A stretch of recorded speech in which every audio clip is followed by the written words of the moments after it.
Good morning, everyone. How are we doing today? It is Saturday, October 10th, and this is, of course, your daily financial news. A lot of things going on in the world. We're going to highlight a couple of things going on that could be impacting your investing, your money, your real estate.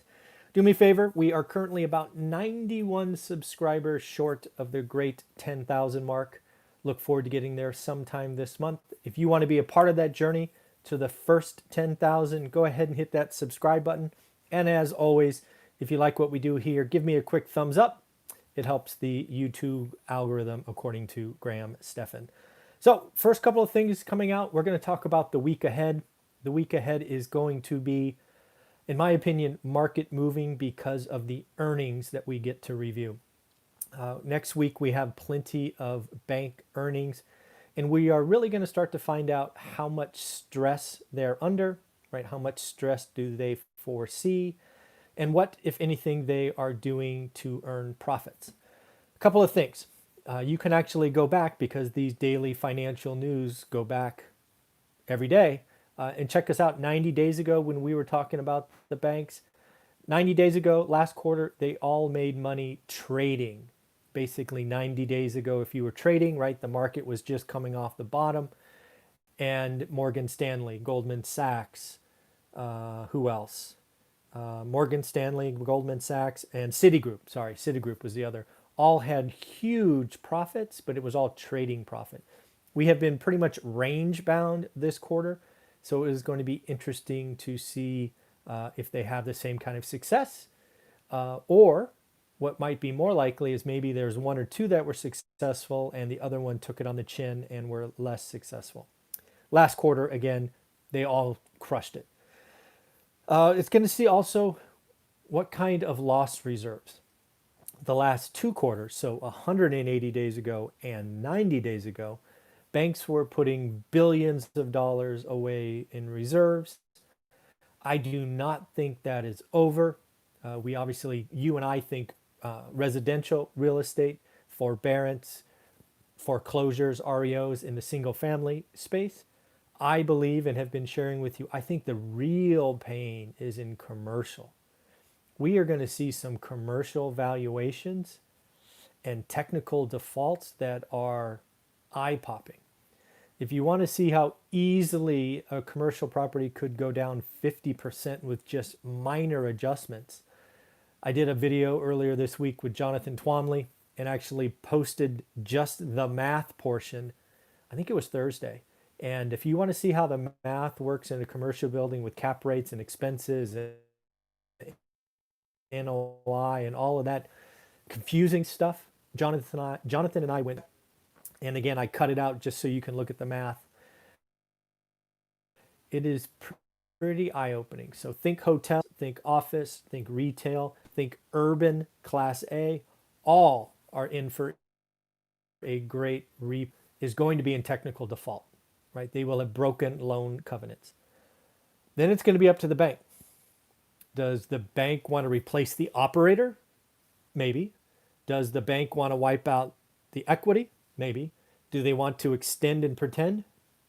Right? There's going to be some very difficult choices coming up in the commercial market, and I believe that's where the greatest pain is. So I'm going to be interested to see, what Bank of America, Wells Fargo, Goldman, Morgan Stanley talk about for loan loss reserves, because I think they're going to go up. And I don't think they have the same trading profits they had in Q2. So it'll be interesting. It'll be a moving week. Just so you have the details, Tuesday we come out hot with Citigroup before the market opens.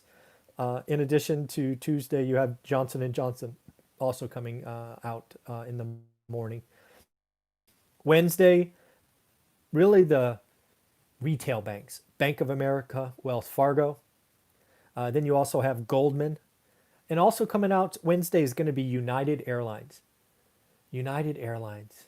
I couldn't believe the numbers that I saw for their estimates.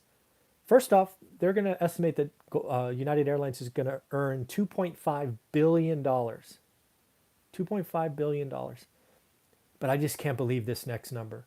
They are estimating that United is going to lose $7.56 a share.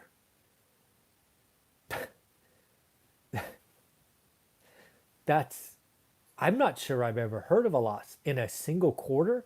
$7.56.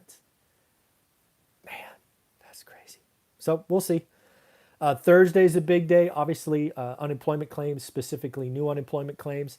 I It's going to be this week or next week. My opinion, my guess, my gut is um,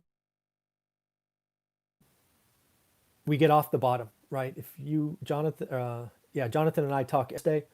We've been kind of plateaued around 850, 840 for new claims, which is horrific by any other standards. Let's not get used to that. But I think we're going to start to tick up. One of these, it could be this week or it might be next week. We're going to break the 900 level. And then, oh, watch out. I see a million. I see a million new claims in October. Jonathan thinks it's later in November, but we shall see. And then Friday, just because I wanted to round it out. I'm sorry. Thursday, we have Morgan State.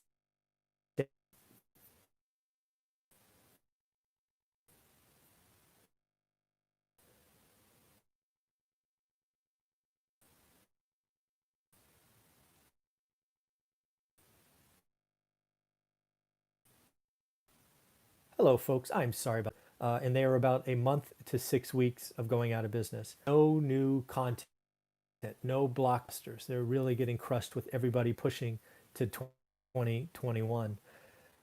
Again, I've never heard of theaters asking for a bailout. We always talk about the airlines, but man, theaters are in real trouble. And again, fourth generation theater, right? Sixth largest in the country, on the doorstep of bankruptcy. Something that caught my attention that I will likely do a discussion on later is the disparity between millennials and baby boomers. Let me describe what I'm referring to. So, obviously, I don't know if you know this, maybe you probably do, but millennials now, by sheer numbers, is the largest population group, right? They passed the baby boomers here recently. But it is kind of shocking how wealth is distributed. Millennials only make up about 4.6% of the overall wealth in America or the US, while baby boomers make up 53%. Now, hold on. You would kind of expect that, right? The older you are, the more time you've had to accrue wealth. But this goes beyond that. If we rewind the clock to 1989, where baby boomers were, where millennials are now, if you catch my drift, baby boomers in 1989 made up 21%. So almost 5x where millennials are. This, I believe, is going to be very, very interesting the next 2 decades. Because again, no secret, the baby boomers are older and they have over 50% of the wealth. Then you have millennials who outnumber them and getting to that age where voting really becomes a thing instead of that cute one-off. We really could see a change in our Senate, House, presidency going forward when millennials start to flex their muscles, right? Today, at least if you look at the president, we have two folks over 70 running, at least on the main tickets, running for election. I don't think you're going to see that ever again. Millennials are going to start to flex their muscle. Millennials have a right. I don't know if it's a right, but you can certainly understand while they are a little upset that they haven't got their piece of the American pie. Again, they're 5x behind what would be would call that their parents or their grandparents. I don't know. Anyways, it's not okay. So some of this is because college was more expensive. Some of this was because they chose to rent versus own. But the fact that millennials own 2% of the stocks, the millennials should be pissed. Millennials need to get theirs. Yeah, it is interesting. And this came from, actually, I took a note. Where did this article come from? Because let's see. I'll cite it. I'm actually going to do a hot take on this because it's so meaningful. I don't have the source, but I'll get the source before the next video. All right, everyone. This is your daily financial news. Lots of stuff going on. I guess the last thing to talk about is stimulus. I just saw, or actually, I saw yesterday that the president is now offering 1.8 trillion from 1.6. But I got to tell you, I'm confused. I thought Wednesday we stopped negotiating. I guess now we're negotiating. Nothing in the trillions or even billions for that matter, but several things in the eight figures, 7 and 8 figures. And you don't negotiate against yourself. And without a counter, seems like that's what we're doing. So I'm very confused about what's going on with stimulus. It seems very chaotic and like no negotiation I've ever seen or been a part of or even read about. I think the chances of anything getting done by